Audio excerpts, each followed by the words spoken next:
جی جغرافیے کے 50ویں صفحے پر۔ جغرافیے میں نہیں، ویسے کہاں ہے؟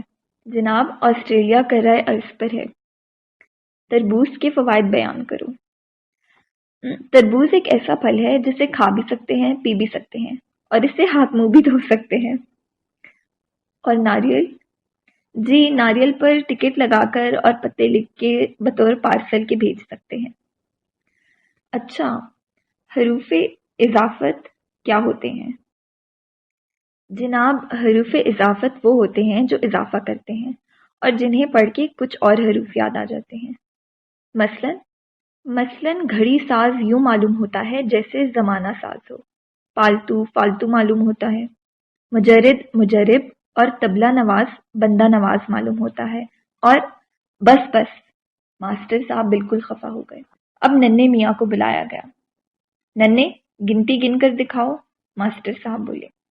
1 2 3 4 5 6 7 8 9 10 غلام بیگم اور بادشاہ، ننھے نے فاتحانہ انداز سے کہا۔ اس میں غریب ننھے کا بھی قصور نہیں تھا۔ ان دنوں گھر میں تاش خوب ہوتی تھی۔ شام کو ماسٹر صاحب ہمارے ہاں آئے۔ روفی کے ابا سے دیر تک باتیں ہوتی رہیں۔ سونے کے وقت ہمیں سنایا گیا کہ ہماری تعلیمی حالت بہت کمزور ہے، چنانچہ ماسٹر صاحب ہمیں گھر پہ پڑھانے آیا کریں گے۔ اس خبر نے ہمیں اداس کر دیا۔ اگلے روز اتوار تھا۔ صبح ہم نے مچھلیاں پکڑنے کا سامان لیا اور جھیل کا رخ کیا۔ اس ٹیوشن کی نئی مصیبت نے ہمیں غمگین کر دیا تھا۔ یوں معلوم ہوتا تھا کہ جو رہی صحیح آزادی میسر تھی وہ بھی چھن گئی۔ جھیل کے شفاف اور نیلے پانی پر ہلکی ہلکی دھند چھائی ہوئی تھی۔ دور بادلوں کے چھوٹے چھوٹے ٹکڑے ہوا میں تیر رہے تھے۔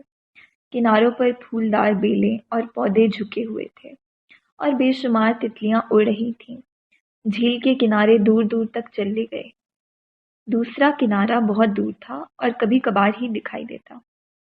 جب بارش تھمی ہو یا دن بالکل صاف ہو تو ہر بار کسی نئی شکل میں دکھائی دیتا۔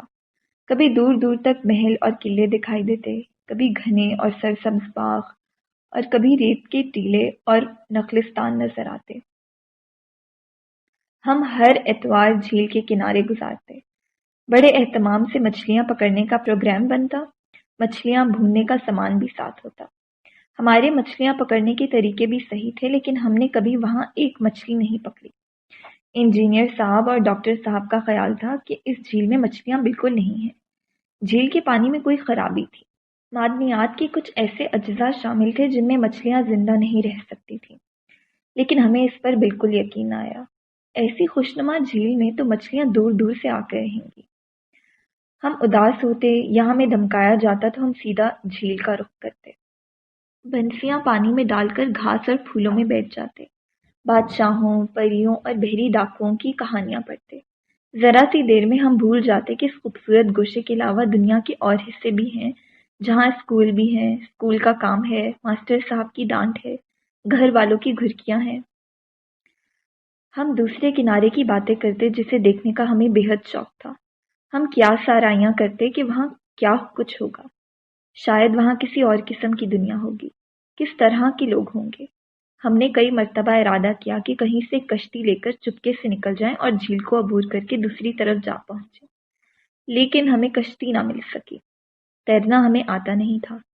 کنارے کنارے چل کر دوسری طرف جانا ناممکن تھا کیونکہ راستے میں کئی رکاوٹیں تھیں۔ جب ہم چاندنی رات میں جھیل کے کنارے بیٹھ کر ایک دوسرے کو پریوں کی کہانیاں سناتے تو جیسے سارے کردار ہماری آنکھوں کے سامنے چلنے پھرنے لگتے۔ چاندنی کچھ یوں بدل جاتی اور دوسرا کنارہ ایسا پرسحر خطہ معلوم ہونے لگتا کہ ہم سچ مچ پریوں کے ملک میں پہنچ جاتے۔ دن میں جب سمندری لٹیروں کی کہانیاں پڑھی جاتی تو ہمارا لباس بھی لٹیروں جیسا ہوتا۔ سر پر سیاہ رومال باندھے جاتے، چھوٹی چھوٹی کشتیاں بنا کر جھیل میں چھوڑی جاتی، ہوائی بندوقوں اور پٹاخوں سے جھوٹ موٹ کی جنگ ہوتی، ایک فرضی جزیرے پر قبضہ کیا جاتا، وہاں سے خزانہ برآمد ہوتا۔ جب تیز دھوپ نکلتی، بھنورے گانے لگتے، ہوا رک جاتی اور طرح طرح کی خوشبوئیں فضا میں رچ جاتی تو ہم آنکھیں بند کیے غنودگی میں رنگ برنگے خواب دیکھتے رہتے۔ اگر وہ جھیل وہاں نہ ہوتی تو نہ جانے ہمارے دن کیوں کر گزرتے، کیونکہ گھر میں ہر ایک ہم دونوں کا دشمن تھا اور ڈانٹنے پر تلا ہوا تھا۔ ان کا رویہ یہ تھا کہ اگر کچھ کیا ہے تو کیوں کیا ہے، اور اگر نہیں کیا تو کیوں نہیں کیا۔ ان دنوں سب کے دلوں میں خیال یہ بیٹھ گیا تھا کہ ہم دونوں نہایت نالائق ہیں اور بالکل نہیں پڑھتے۔ ابا کا تبادلہ حسب معمول آبادی سے دور کسی ویرانے میں ہوا اور مجھے روفی کے ہاں بھیج دیا گیا۔ گھر سے ہر خط میں تاکید آتی کہ لڑکے کی پڑھائی کا خاص خیال رکھا جائے، چنانچہ خاص سے بھی زیادہ خیال رکھا جاتا۔ گیہوں کے ساتھ گھن باقاعدہ پستا اور ننھے میاں کی بھی خوب توازے ہوتی۔ ننھے میاں سونے سے پہلے بڑے خشوع و خضوع سے دعا مانگتے کہ یا رب العالمین ہمارے کنبے والوں کو نیک ہدایت دے، اور انہیں بتا کہ چھوٹے بچوں کے ساتھ کیسا سلوک کیا جاتا ہے، کیونکہ اب تک یہ لوگ اس سے بے بہرا ہیں۔ گھر میں کئی نوکر تھے، جن میں سب سے سینئر رستم تھا۔ وہ ادھیڑ عمر کا تھا، اس کا تکیہ کلام رکھی ہے تھا۔ کوئی پوچھتا میاں رستم میری اینک کہاں گئی؟ جواب ملتا جی فرش پر رکھی ہے۔ میرے کاغذات یہاں تھے کہاں گئے؟ جی ردی کی ٹوکری میں رکھے ہیں۔ میرا بٹوا کہاں گیا؟ جی ہوز کی تہ میں رکھا ہے۔ ننھے میاں پھینک آئے ہیں۔ اسے ریڈیو کا بہت شوق تھا، جب دیکھو ریڈیو سے کان لگائے سن رہا ہے۔ ایک مرتبہ کھانا کھاتے وقت کسی نے رکابی کی طرف اشارہ کر کے پوچھا یہ کیا چیز ہے؟ رستم فوراً بولا بیحاق کا خیال ہے، بلمپت لے میں۔ ویسے اس وقت ریڈیو پر پکا گانا بھی ہو رہا تھا۔ ہمیں باورچی نے بتایا کہ صبح اٹھ کر رستم یوں دعا مانگتا ہے کہ اے خدا اس وقت دن کے 6:15 بجا جاتے ہیں، اب آپ اردو میں دعا سنیے۔ یہ دعا دوپہر کو 1 بجے اور رات کے 9 بجے پھر مانگی جائے گی۔ اس دعا کی خاص سرخیاں یہ ہیں، پھر دعا مانگ چکنے کے بعد کل پھر میں اسی وقت دعا مانگوں گا۔ اچھا اب اجازت دیجیے، آداب عرض۔ اور بعض اوقات تو رستم دعا کے بعد خدا کو موسم کا حال بھی بتایا کرتا۔ باورچی بے حد موٹا تھا، اتنا کہ تصویر کھینچتے وقت اس کی کئی تصویریں لینی پڑتی تاکہ وہ مکمل آ جائے، اور ہر وقت وہ ہنستا رہتا تھا۔ اکثر اس سے پوچھا جاتا کہ ہنستے کیوں ہو؟ جواب ملتا جناب شکل ہی ایسی ہے۔ اس کی گفتگو سن کر یوں معلوم ہوتا تھا جیسے ریڈیو پر دیہاتی پروگرام ہو رہا ہو۔ بعض اوقات وہ جان بوجھ کر بہرا بن جاتا، ہم آوازیں دیتے رہتے اور وہ بالکل نہ سنتا۔ ایک مرتبہ روفی چلاتے رہے اور ساتھ کے کمرے میں چپ چاپ سنتا رہا۔ ہم کھڑکی سے اسے دیکھ رہے تھے۔ اس سے جب پوچھا گیا کہ اتنی آوازیں اسے کیوں سنائی نہیں دی تو بولا میں نے آپ کی پہلی آوازیں نہیں سنی، صرف چوتھی آواز سنی تھی۔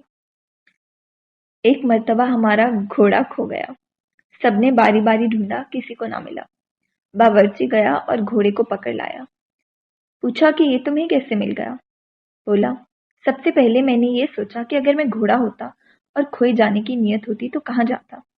بس میں سیدھا اسی جگہ گیا اور گھوڑا وہیں کھڑا تھا۔ گھر میں بہت سے پالتو جانور اور پرندے تھے۔ ایک طوطا تھا جو روفی کے ابا کے دفتر میں رہتا تھا۔ اسے چند فکرے یاد تھے، جب کوئی آتا تو ہیلو کہتا، پھر کہتا دروازہ بند کر دیجیے۔ وہ اندر آ جاتا تو اسے روفی کے ابا کے متعلق بتاتا کہ باہر گئے ہوئے ہیں یا گھر میں ہیں۔ جاتے وقت پھر کہتا دروازہ بند کر دیجیے۔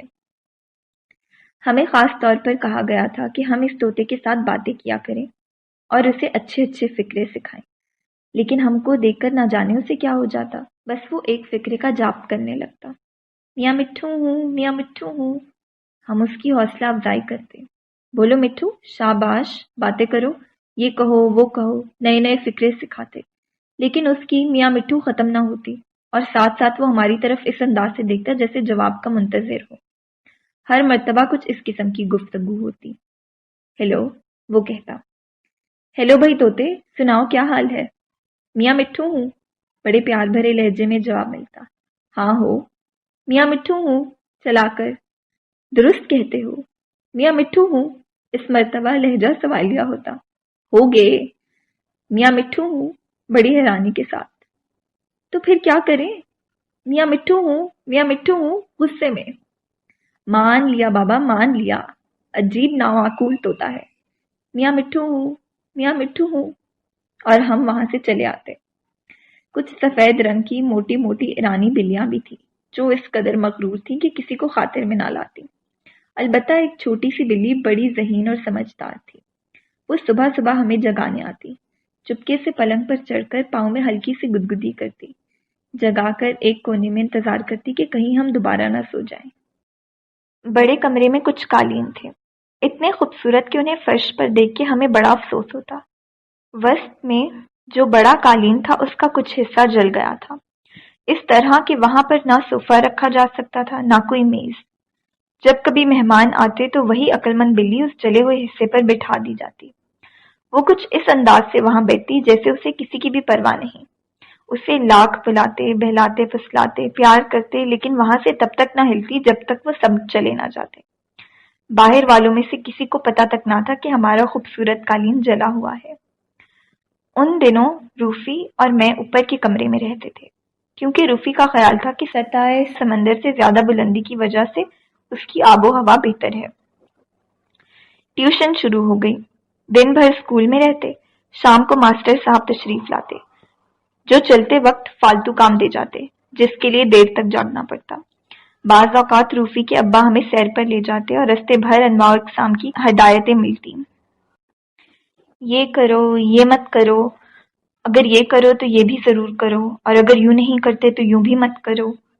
ایک روز انہوں نے ہمیں کلب جانے کو کہا، بولے اس طرح تمہاری معلومات میں اضافہ ہوگا اور گفتگو کرتے وقت اب جو جھجک محسوس ہوتی ہے وہ دور ہو جائے گی۔ چنانچہ ہم کلب گئے، جا کر دیکھتے کیا ہے کہ ایک بہت بڑی سجی سجائی عمارت سنسان پڑی ہے، اور ایک لمبے سے کمرے میں بہت سے معمر حضرات بالکل بیزار بیٹھے ہیں۔ ہم ایک کونے میں چوروں کی طرح کھڑے تھے کہ انجینئر صاحب نے بلایا اور پاس بٹھا لیا۔ کچھ دیر خاموشی رہی، پھر انہوں نے کہا، بھئی لڑکوں کچھ بات چیت کرو۔ میں نے روفی کی طرف دیکھا، انہوں نے میری طرف اشارہ کیا۔ میں نے گلا صاف کیا اور سوچنے لگا کہ کیا کہوں۔ چند روز پہلے ہم نے سنا تھا کہ شاہ امان اللہ خان نے تخت چھوڑ دیا ہے، چلو اسی سے گفتگو شروع کرتے ہیں۔ وہ سنا آپ نے؟ امان اللہ خان نے تخت چھوڑ دیا۔ اچھا، کب؟ انجینئر صاحب نے پوچھا۔ کچھ دن ہوئے۔ ان کی بغل میں جو صاحب بیٹھے تھے بولے، کس نے تخت چھوڑ دیا؟ جی امان اللہ نے۔ اف کہہ کے وہ خاموش ہو گئے۔ کیا ہوا؟ کون تھا؟ ایک صاحب جو ان کے بالکل قریب بیٹھے تھے کہنے لگے، جی امان اللہ خان نے تخت چھوڑ دیا۔ اوہ! ان کے سامنے بیٹھے ہوئے صاحب کچھ دیر کے بعد چونک کر بولے، یہ کن صاحب کا ذکر ہو رہا ہے؟ جی امان اللہ خان کا۔ انہیں کیا ہوا؟ انہوں نے تخت چھوڑ دیا۔ اچھا بھائی، یہ اکیلے ہی اکیلے کیا باتیں ہو رہی ہیں، ہمیں بھی تو بتاؤ، ایک طرف سے آواز آئی۔ جی امان اللہ خان نے تخت چھوڑ دیا۔ وہ بڑا افسوس ہوا۔ کون تھے وہ؟ جی بادشاہ تھے۔ کہاں کے؟ افغانستان کے۔ اچھا۔ میرے داہنے ہاتھ بیٹھے ہوئے صاحب یک لخت چل پڑے۔ کیا کسی نے تخت چھوڑ دیا؟ جی ہاں۔ کس نے؟ امان اللہ خان نے۔ ہو، امان اللہ خان نے۔ کچھ دیر خاموشی رہی، پھر سامنے کے صوفے پر ایک صاحب ہڑبڑا کر اٹھے۔ یہ کوئی کسی کے کچھ چھوڑ دینے کا ذکر ہو رہا تھا کیا؟ کیا ہوا؟ جی امان اللہ خان نے تخت چھوڑ دیا۔ ارے! غرض یہ کہ اسی طرح باری باری ہر شخص نے پوچھا کہ کیا ہوا، اور مجھے کوئی 50 مرتبہ بتانا پڑا کہ امان اللہ خان نے تخت چھوڑ دیا۔ ہم نہایت بیزار ہو کر واپس لوٹے۔ گھر میں سب بیٹھے باتیں کر رہے تھے۔ جھیل کی باتیں شروع ہو گئی، مچھلیوں کے متعلق ان کے شبہات بدستور موجود تھے۔ ہم نے بڑے وثوق سے کہا کہ وہاں بڑی بڑی مچھلیاں ہیں، ہم اکثر پکڑتے رہتے ہیں، ہم نے کئی مرتبہ انہیں بھونا بھی ہے۔ بولے اچھا، اس مرتبہ پکڑو تو گھر لانا، ہم بھی چکھیں گے۔ اگلے اتوار کو ہم صبح سے شام تک پانی میں بنسیاں ڈالے بیٹھے رہے، لیکن کچھ نہ ملا۔ واپسی پر بازار میں مچھلی والے سے بڑی بڑی مچھلیاں خریدی گئیں اور باورچی کے حوالے کی گئیں۔ اتفاق سے اس شام کو سب کہیں باہر مدعو تھے، گھر میں صرف میں اور روفی تھے، اور ایک بزرگ جو ننھے میاں کو ساتھ بٹھا کر کھانا کھلایا کرتے۔ رات کے وقت بزرگ کو اچھی طرح دکھائی نہ دیتا تھا۔ ننھے میاں پہلے تو دسترخوان پر بیٹھتے، پھر چپکے سے اٹھ جاتے، ادھر بلیاں قطار باندھے کیوں لگائے منتظر ہوتی اور بڑے اطمینان سے ساتھ آ بیٹھتی۔ وہ یہی سمجھتے کہ ننھے میاں ساتھ بیٹھے ہیں، چنانچہ وہ بار بار بلیوں سے کہتے، برخوردار بھوکے مت رہنا، چیزیں اٹھا اٹھا کر ان کے سامنے رکھتے، یہ چکھو برخوردار، یہ بھی کھاؤ۔ ادھر بلیاں بڑے سکون سے کھاتی۔ چنانچہ ہماری خریدی ہوئی مچھلیاں اس رات بلیوں نے کھائی۔ اگلی مرتبہ ہم جھیل پر گئے اور واپس آتے وقت مچھلیاں خرید کر لائے تو نہ جانے کس کے مشورے سے مچھلیاں ڈاکٹر صاحب کے ہاں بھیج دی گئیں، اس سے اگلی مرتبہ انجینئر صاحب کے ہاں۔ پھر ایک روز کیا ہوا کہ سب کے سامنے مچھلی والا حساب لے کر آ گیا۔ ہمارا جیب خرچ ختم ہو چکا تھا اور مچھلیاں ادھار آ رہی تھیں۔ سب کو پتہ چل گیا، ہمارا خوب مذاق اڑا۔ ہمیں ہدایت کی گئی کہ آئندہ جھیل پر نہ جایا کریں، ہم وہاں محض وقت ضائع کرنے چاہتے ہیں، جب وہاں مچھلیاں ہی نہیں تو جانا بالکل بے سود ہے۔ ہم اسکول کا کام کر رہے تھے، رستم ہمارے پاس بیٹھا تھا۔ ہمارے دل میں بار بار یہی خیال آتا کہ وہاں جانا بے سود کیوں ہے۔ رستم کہہ رہا تھا، لڑکوں، جب تم بڑے ہو جاؤ گے تب تمہیں معلوم ہوگا کہ دنیا میں جس کام سے کسی کے فائدے کی امید نہیں وہ بے سود ہے۔ دنیا میں لوگ صرف وہی کام کرتے ہیں جس میں نفع ہو، صرف ان لوگوں سے ملتے ہیں جو فائدہ پہنچا سکیں، صرف وہ باتیں سوچتے ہیں جو سود مند ہوں، باقی سب کام، سب انسان اور سب باتیں بیکار ہیں۔ اگلے اتوار کو سب کہیں باہر جا رہے تھے۔ ہمیں حکم ملا کہ ہم دن بھر گھر کی رکھوالی کریں گے، چھوٹے ننے میاں ٹیلی فون اور ملاقاتیوں کا خیال رکھیں گے، اور ماسٹر صاحب نے ہمیں گھوڑے پر جواب مضمون لکھنے کو کہا تھا۔ میں اور روفی کمرے میں کاپیاں لیے بیٹھے تھے۔ ایک کونے میں ننا کھیل رہا تھا۔ ننے میاں پڑوس کے بچوں کے ساتھ تھے۔ رستم پوچھنے لگا، کیا لکھ رہے ہو؟ ہم نے بتایا، گھوڑے پر جواب مضمون۔ وہ بولا، یوں بھی کبھی مضمون لکھے گئے ہیں؟ سوال مضمون ہو یا جواب مضمون، جس چیز پر لکھنا ہو اسے دیکھ کر لکھو۔ میں ابھی گھوڑا لاتا ہوں۔ وہ گھوڑا لے آیا۔ اب اس پر سوار ہو کر لکھو، تمہیں گھوڑے پر جواب مضمون لکھنا ہے۔ وہ گھوڑا بہت اونچا تھا۔ ہم زینے پر کھڑے ہو گئے۔ رستم گھوڑے کو کھینچ کر دیوار کے ساتھ لگانے کی کوشش کر رہا تھا۔ بڑی مشکل سے گھوڑا نزدیک آیا۔ ابھی روفی نے اپنا پاؤں اس پر رکھا ہی تھا کہ وہ آگے چل دیا۔ کئی مرتبہ اسی طرح ہوا۔ آخر طے ہوا کہ گھوڑے پر سیڑھی لگا کر چڑھا جائے۔ رستم بولا، اگر تم دونوں نے اس گھوڑے پر چڑھ کر مضمون لکھا تو دونوں کا مضمون ایک سا ہوگا۔ میں ایک اور گھوڑا لاتا ہوں۔ ہم نے کہا، نہیں، یہی کافی ہے۔ بمشکل روفی گھوڑے پر سوار ہوئے۔ وہ اس قدر ڈرے ہوئے تھے کہ رستم کو بھی ساتھ بیٹھنا پڑا۔ میں نے انکار کر دیا۔ دیکھتے دیکھتے گھوڑا بدک کر سرپٹ بھاگا۔ رستم نے 4 یا 5 نہایت اعلیٰ درجے کی نفیس کلا بازیاں کھائیں اور روفی نے کسی کہنہ مشق نیٹ کی طرح تماشا دکھایا۔ کپڑے جھاڑتے ہوئے روفی رستم سے بولی، گھوڑے پر ان دونوں سواریوں کا شکریہ۔ 2 سواریاں کیسی؟ میری پہلی اور آخری سواری۔ باورچی کو کہا گیا تھا کہ وہ ننے کا خیال رکھے، چنانچہ وہ ہر 10-15 منٹ کے بعد باورچی خانے کی کھڑکی سے سر نکال کر ننے کی طرف دیکھے بغیر چلاتا تھا، ننے یوں مت کرو، خبردار ننے، جو یہ کیا تو۔ پھر یکایک ننے کے رونے کی آواز آئی۔ ہم بھاگے بھاگے پہنچے۔ ننے کو چوٹ کیوں کر لگی؟ ہم نے باورچی سے پوچھا۔ وہ سامنے سیڑھیاں دیکھی آپ نے؟ ہاں، بس وہ ننے نے نہیں دیکھی۔ ہم نے اسے چپ کرانے کے بہترے جتن کیے۔ آخر رستم نے مشورہ دیا کہ اسے گائے کا دودھ پلایا جائے۔ باورچی دودھ لایا۔ ہم نے اس سے پوچھا، یہ تازہ تو ہے نا؟ تازہ؟ چند گھنٹے پہلے یہ سبز گھاس تھا، اس نے فوراً جواب دیا۔ ننے نے چکھا لیکن پینے سے انکار کر دیا۔ معلوم ہوا کہ دودھ پھیکا تھا۔ باورچی سے شکر ملانے کو کہا گیا۔